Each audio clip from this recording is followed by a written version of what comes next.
Good evening everyone. आप सभी लोग कैसे हैं? मैं आशा करती हूँ कि आप सभी लोग बढ़िया होंगे। एंड आज हम डिस्कस करने वाले हैं क्लास 6th की सोशल साइंस की बुक का चैप्टर फर्स्ट, वो भी जो कि ज्योग्राफी पोर्शन का है। टॉपिक आज के चैप्टर का नाम है the earth in the solar system.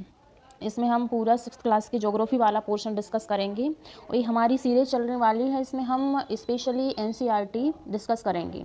All NCERT इसमें कवर कराई जाएगी और 6th to 12th से 6th क्लास से लेके 12th तक, जिसमें कि हम आज से ही स्टार्टिंग कर रहे हैं 6th क्लास की बुक से।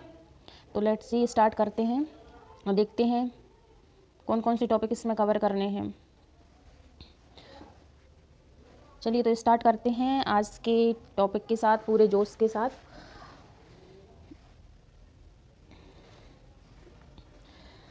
टॉपिक का नाम है, चैप्टर का नाम है the earth in the solar system.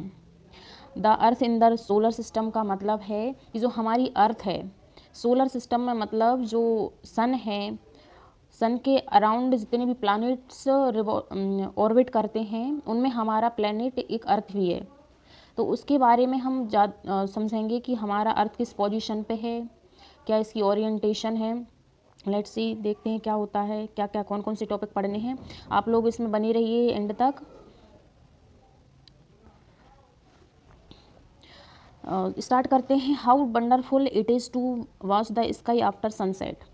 One would first notice one or two bright dots shining in the sky. Soon you would see the number increasing. जैसे कि हम देखते हैं नाइट में, डार्क नाइट में, कि जब डार्क नाइट होती है तो हम बहुत सारे स्टार्स देखते हैं। कुछ चीज़ें दिखती हैं कि कुछ चीज़ें चमक रही हैं एक्चुअली। तो वो क्या होते हैं, वो प्लैनेट हो सकता है, एक वो स्टार हो सकता है। तो इन्हीं के बारे में बात की जा रही है। You can not count them. आप वो जो स्टार हैं, जो भी शाइनिंग बॉडीज जो हमें दिख रही हैं, उन्हें हम काउंट नहीं कर सकते, क्योंकि जो स्टार्स रहते हैं वो काउंटलेस हैं। The whole sky is filled with tiny shining objects, some are bright other are dim. इसमें देखेंगे कि कुछ स्टार्स जो हमें दिखती हैं, कुछ बॉडीज दिखती हैं वो ज़्यादा ब्राइट रहती हैं, कुछ डिम दिखती हैं। It seems as if the sky is studded with diamonds. हमें ऐसा लगता है जैसे कि डायमंड है, डायमंड चमक रहे हैं वो आसमान में। इस तरीके से हमें आसमान दिखाई देता है। They all appear to be twinkling. कुछ बॉडीज़ रहती हैं जो कि ट्विंकलिंग करती हैं, मतलब जलती हैं बुझती हैं, जलती हैं बुझती हैं, बल्ब के जैसे। But if you look at them carefully you will notice that some of them do not twinkle as others do. अब इसमें क्या होता है कि कुछ हैं वो ट्विंकल करती हैं, जबकि कुछ जो स्टार से जो बॉडीज़ हैं वो ट्विंकल नहीं करती। इसका मतलब ये है कि जो स्टार होते हैं, हम आगे आगे इसमें टॉपिक दिया हुआ है, अच्छे से समझाया गया है कि जो कुछ बॉडीज़ हैं वो ट्विंकल करती हैं, कुछ बॉडीज़ ट्विंकल नहीं करती हैं। तो जो ट्विंकलिंग करते हैं, जलते बुझते हैं, उन्हें तो हम स्टार बोलते हैं, उन्हें हम स्टार बोलते हैं। जबकि जो डिम रहती हैं, जो कांस्टेंट है, जो डिम रहती हैं, उन्हें हम बोलते हैं प्लैनेट्स। इसकी प्रॉपर्टीज़ के बारे हम आगे चल के पढ़ेंगे, इसी चैप्टर्स में दिया हुआ है। They simply glow without any flicker just as the moon shine. और जो कुछ बॉडी ऐसी हैं जैसे कि मून चमकता है, जैसे हमारा चांद चमकता है, उसी तरीके से वो शाइन करती हैं। इसी में हम देखेंगे जैसे कि इसमें कुछ एक एक्सपेरिमेंट दिया हुआ है करने को। इसमें सिंपली ये बताया गया है कि हमें एक टॉर्च लेनी है। टॉर्च को क्या करना है, एक पेपर लेना है, पेपर के ऊपर टॉर्च को रखना है। इस तरीके से टॉर्च को पेपर से लपेट देना है और हम क्या करेंगे, एक नीडल से लेके इसमें छोटे छोटे होल कर देंगे। इस तरीके से होल कर देंगे। जब इसमें होल करेंगे फिर हम इस टॉर्च को जलाएंगे अपनी दीवार पर। तो फिर अपने कमरे की हम लाइट बंद करेंगे तो क्या देखेंगे कि बहुत सारे स्टार्स, काउंटलेस स्टार, जैसे जिस तरीके से आसमान में स्टार दिखाई देते हैं उसी तरीके से इसमें हमें देखने को मिलेगा। तो एक जनरली एक एक्सपेरिमेंट दिया हुआ है कि इस तरीके से हमें आसमान दिखाई देता है। तो इसमें यही एक्सपेरिमेंट दिया हुआ है। आगे देखते हैं। देन इसमें ये है कि along with these bright objects you may also see the moon on most of the days. Generally हमने देखा है कि जो स्टार्स रहते हैं उनके बीच में हमें मून तो जनरली दिखता ही है। It may however appear at different times in different shapes. हमें अलग अलग टाइम पे जो मून का शेप है वो डिफरेंट दिखाई देता है और वो अलग अलग पोजीशंस पे दिखाई देगा। वो हम देखेंगे, आगे पढ़ेंगे कि ऐसा क्यों होता है। You can see the full moon only once in about a month. हम फुल मून फुल मून एक महीने में सिर्फ हम एक बार देखते हैं, वो भी कब देखते हैं, पूर्णिमा, जिसे हम पूर्णिमा बोलते हैं, और फुल मून नाइट बोलते हैं, मतलब जिसमें पूरा मून दिखाई देता है, उस नाइट को बोलते हैं full moon night. A fourth night later you can see it at all, it is a new moon light. मतलब एक जो अमावस्या जिसे हम बोलते हैं, महीने के जो 15वें दिन हमें देखने को मिलता है कि हमें चांद का पोर्शन दिखाई नहीं देता, जिसे हम बोलते हैं अमावस्या, उसे बोलते हैं हम new moon night. On this day you can bask the night sky best provide it is clear night. मतलब जो न्यू मून रहता है उस दिन जो नाइट रहती है वो जनरली क्लियर रहती है, उस दिन हम स्टार्स को अच्छे से देख पाते हैं, क्योंकि उस दिन मून भी नहीं चमक रहा होता है, तो इस वजह से हमें स्टार्स अच्छे से दिखाई देते हैं। Do you wonder why can't we see the moon and all those bright tiny objects during the day time. क्या आप सोच सकते हैं कि जो डे टाइम पे हम स्टार्स को क्यों नहीं देख पाते, ना ही हम मून को देख पाते? इसका रीज़न ये है कि जो सन है, सन की ब्राइटनेस इतनी ज़्यादा रहती है कि जो स्टार्स हैं और जो मून है वो हमें दिखाई नहीं देता, इस वजह से हम डे टाइम मून को और स्टार्स को नहीं देख पाते हैं। It is because very bright light of the sun does not allow us to see all these bright objects of the night sky. The sun, moon and all of these objects shining in the night sky are called celestial bodies. Celestial bodies क्या होती हैं? जो sun, moon and those all these objects shining in the sky, मतलब हमारे सन को ले लीजिए, moon और जो अदर ऑब्जेक्ट्स हैं उन सब को मिला के जो भी ना स्काई में जो भी हमें बॉडीज़ दिखाई देती है, उन सभी को मिला के हम बोलते हैं celestial bodies. Some celestial bodies are very big some and hot. कुछ बॉडीज़ हमें दिखती हैं जैसे कि स्टार है, बहुत ज़्यादा बहुत बड़ा है, बहुत हॉट है ना। They are made up of gases. Generally जो स्टार्स हैं वो गैसेस के बने हुए रहते हैं। They have their own heat and light. जो स्टार है जैसे कि हमारा सन हुआ, वो भी एक स्टार है जो कि बहुत गर्म होता है और लाइट देता है, और विच दे इमिट इन लार्ज अमाउंट्स, मतलब जो लाइट्स को और हीट को बहुत ज़्यादा अमाउंट में रिलीज करते हैं। The celestial bodies are called stars.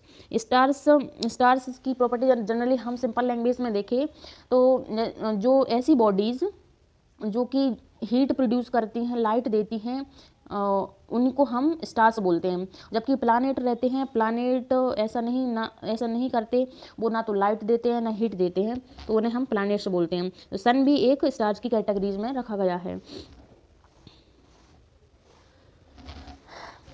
Countless twinkling stars in the sky are similar to the sun, but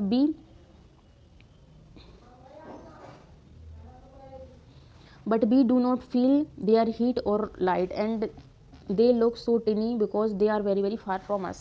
हम जो स्टार्स हैं, स्टार्स की हम हीट और लाइट क्यों नहीं महसूस करते हैं? क्योंकि ये हमारे पास से, मतलब सन के और अर्थ के बीच में बहुत ज़्यादा डिस्टेंस है, उसकी वजह से हम उसकी लाइट को और हीट को फील नहीं करते। जबकि सन हमारे बहुत ही नज़दीक है, जिसकी वजह से कि हम तक उसकी सन रेज आ पाती हैं, और डे टाइम जब होता है तो गर्मी हमें मिलती है सन से। जैसे कि यहाँ पे देखेंगे, you must have notice that all objects look smaller when we see from distance. जैसे कि हम जनरली देखते हैं कि ऑब्जेक्ट्स अगर दूर रखें हम तो वो हमें छोटे दिखाई देते हैं। इसी प्रकार से जैसे कि स्टार हैं, वो हमसे बहुत ज़्यादा डिस्टेंस में है, जिसकी वजह से हमें वो छोटे दिखाई देते हैं।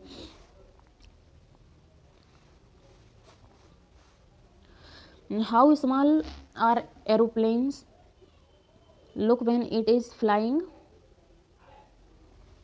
Eight a great height. जैसे कि हम एरोप्लेन आसमान में फ्लाई करता है तो वो भी हमें छोटा दिखाई देता है जनरली, है ना, क्योंकि उसका और हमारे बीच का डिस्टेंस काफ़ी ज़्यादा है। While watching the night sky you may notice various patterns formed by different groups of stars, these और कॉल्ड कॉन्स्टेलेशंस। ये पॉइंट समझने लायक है। कॉन्स्टेलेशन जनरली क्या होता है? कॉन्स्टेलेशन होता है कि आसमान में बहुत सारे, जैसे इस तरीके से कोई स्टार्स रहते हैं, वो एक तरीके से एक बॉडी बना लेते हैं, जो एक पर्टिकुलर एक आकार ले लेती है, एक शेप ले लेती है। ऐसे ग्रुप ऑफ स्टार्स को, एक स्टार ये हुआ, एक ग्रुप ऑफ स्टार्स को ही हम बोलते हैं कॉन्स्टेलेशन। जैसे कि हम देखते हैं, दिया हुआ है इधर पीछे दिया हुआ है, यहाँ पे देख रहे हैं कि जो गर्ल है ये यहाँ पे इस स्टार को देख रही है।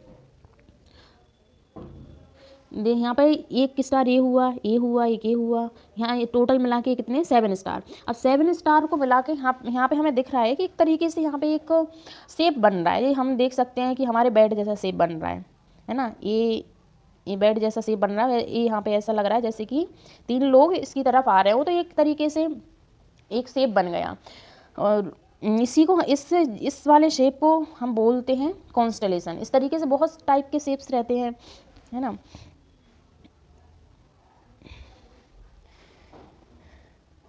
और आगे दिया हुआ है उर्सा मेजर और बिग बियर। उर्सा मेजर और Big Bear is one of such constellation. ये कॉन्स्टेलेशन का नाम उर्सा मेजर है, जिसे बिग बियर भी बोलते हैं। One of the most easily recognizable constellation in the is the Saptarishi. जो हमने अभी देखा उसे सप्तऋषि बोलते। सप्तऋषि 7 ऋषि सेजेस, मतलब 7 साधुओं का समूह जिसे हम बोलते हैं Saptarishi. It is a group of 7 star. हमने देखा अभी कि वो कितने स्टार्स का ग्रुप था, 7 स्टार्स का। That forms a part of Ursa Major. और ये जो सप्तऋषि है वो एक उर्सा मेजर कॉन्स्टेलेशन का ही पार्ट है। Ask someone elder in your family और neighbourhood to show you more stars planets constellation in the sky. Like हमने देखा है कि जनरली हमारे गांव में या हमारे बाबा दादाजी बोलते हैं कि जो ये है ना, ये एक चारपाई डली हुई है, इस पर ये 3 चोर आ रहे हैं। जनरली हमसे बचपन में ऐसा बोला जाता है समझाने के लिए, तो इसी को हम सप्तऋषि बोलते हैं। ये आसानी से रिकॉग्नाइजेबल है। In ancient time, people used to determine direction during the night with the help of stars. Generally क्या होता था एंशियंट टाइम में कि जो उन्हें इतनी नॉलेज तो होती नहीं थी कि कौन नॉर्थ डायरेक्शन, साउथ क्या, कहाँ, कैसे, तो वो स्टार्स की हेल्प से वो डायरेक्शन फाइंड करते थे कि ये नॉर्थ है, ये साउथ है। जिस तरीके से हमने यहाँ पे देखा, ये गर्ल है, इधर देख रही है, ये यहाँ से देख रही है कि जो 2 स्टार हैं जो सप्तऋषि के यहाँ से होके जाएंगे, तो ये यहाँ पे ये जहाँ पे एक तारा एक कॉन्स्टेबल रहता है वो मूव नहीं करता, तो उस डायरेक्शन को क्या बोलते हैं, नॉर्थ। जनरली इस तरीके से पता लगा जाता था। ये तो हम लोगों ने भी देखा है कि ये सप्तऋषि है, उसके अगर पिछले वाले 2 स्टार हैं, उनके अगर सीध में देखेंगे तो यहाँ पे जो एक स्टार दिखेगा कॉन्स्टेबल, वो नॉर्थ डायरेक्शन में। इस तरीके से डायरेक्शन फाइंड करते हैं।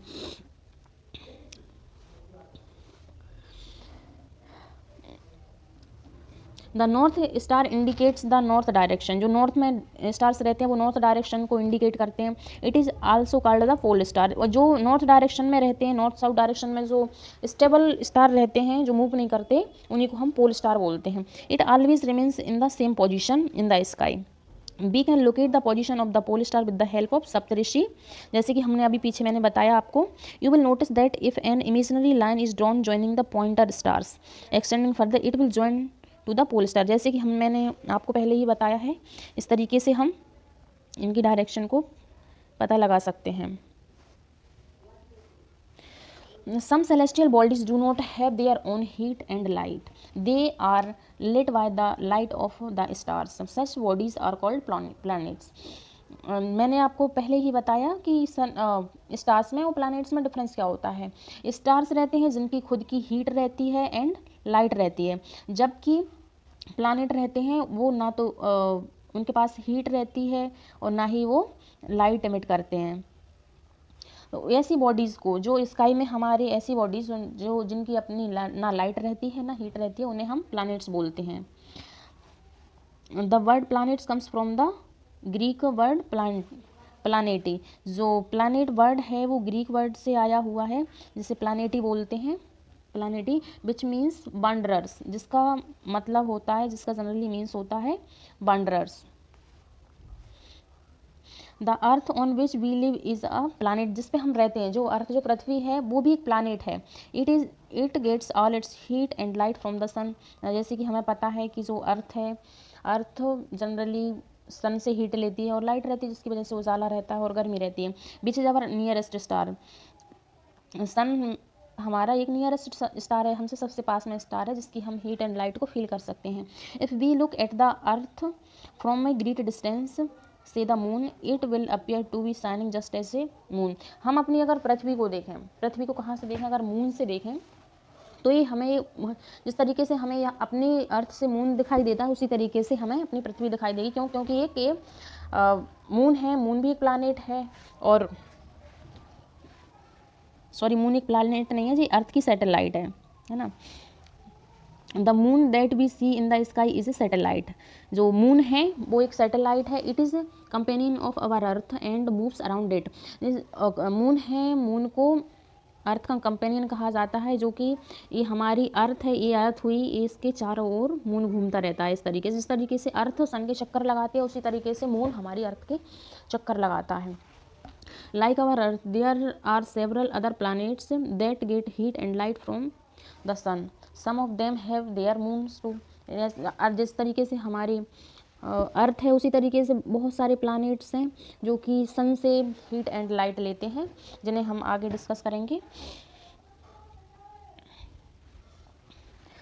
जुपिटर, यहाँ पे कुछ प्लैनेट्स के नाम दिए हुए हैं, जैसे कि Jupiter, Saturn, Uranus have rings around them. These are belt of small debris. These ring may be seen from the earth with the help of powerful telescope. हमने देखा जैसे कि जुपिटर, सैटर्न, यूरेनस हैं, जो प्लैनेट्स हैं, उनके बीच में, उनके मतलब चारों ओर एक बेल्ट रहता है इस तरीके से। ये जैसे कि ये हुआ